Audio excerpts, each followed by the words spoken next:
We're here at one of the many missions in San Antonio. This one is Mission San Jose, and it's operated by the National Park Service. Let's go check it out. Okay, I'm here at the San Jose Mission, and I'm here with Lee Wilder. I am a National Park Service ranger. And could you tell us about the history of this mission? Well, the San Antonio Missions National Historical Park was established to commemorate the Spanish colonial period of American history. Mission San Jose was one of 5 missions established along the San Antonio River in the early 1700s. It was one of the ways Spain was colonizing their frontier that they claimed here in North and South America. The missions were Indian towns because Spain's policy was to assimilate the native population and make them citizens. The easiest way to do that was to convert them to Catholicism, since you had to be a Spanish citizen. The Indian cultures in this area were collectively known as the Cuautecans. They were in reality a large number of small bands of hunter-gatherers. They had no permanent communities. They came into the missions, most historians believe, voluntarily for simple self-preservation. Even though they had lived here for thousands of years, the environment and the pressures put upon them by the Apache and Comanche and the Spanish caused them to lose their major lifestyle. So they came into the missions to live, and in exchange for this, they did become Spanish citizens. They did become loyal to the King of Spain. All right, well, can we go see the place? Certainly. Okay, we're getting close to the entrance of this. We're walking through the main gate today, which really separated the old life from the new life. Oh, wow. Holy moly.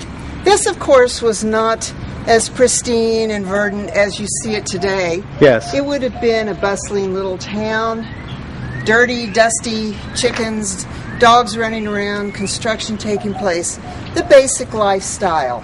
There were about 2,000 deaths over the 70 years this was in existence.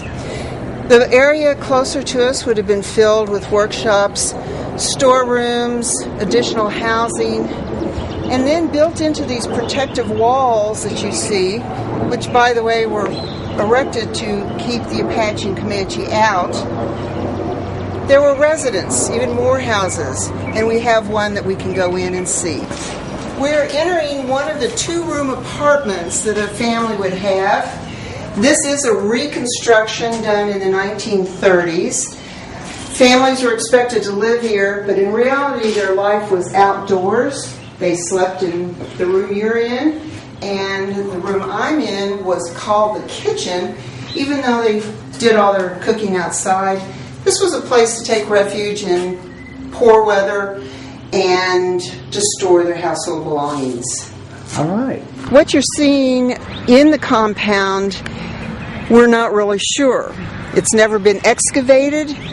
We do not know what these ruins are. We only have written records that out here in this section there were workshops, storerooms, of course the cemetery as you work around to the church. The church was completed in the 1780s. It was the second church for this mission. Wow. It did become known as the Queen of the Missions. About 80% of this is original. It did lose its dome and part of the bell tower before reconstruction took place in the 1930s.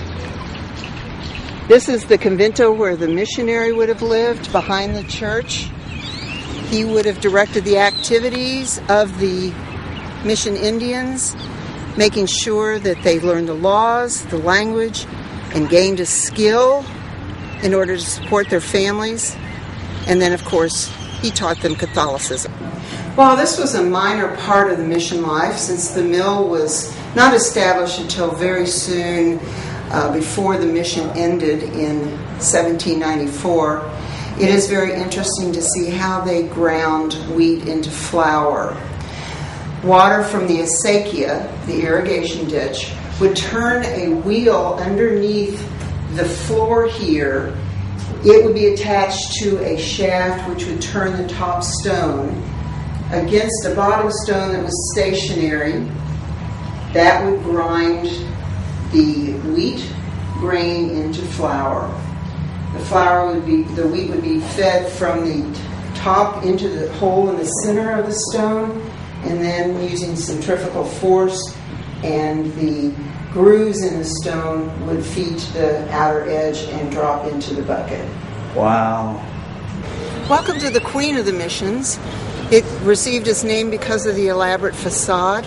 Most of this is original, dating to the 1780s. The priest would have used many of these symbols to teach Catholicism, and today they are a symbol of the continuity that this church has with the community, as many of the descendants of the Mission Indians are now, of course, American citizens and worship here every Sunday. Oh, wow. Well, Lee, I really want to thank you for taking your time out to show let all our viewers know about the history of this place. I thank you very much for coming to one of your national parks, the San Antonio Missions National Historical Park.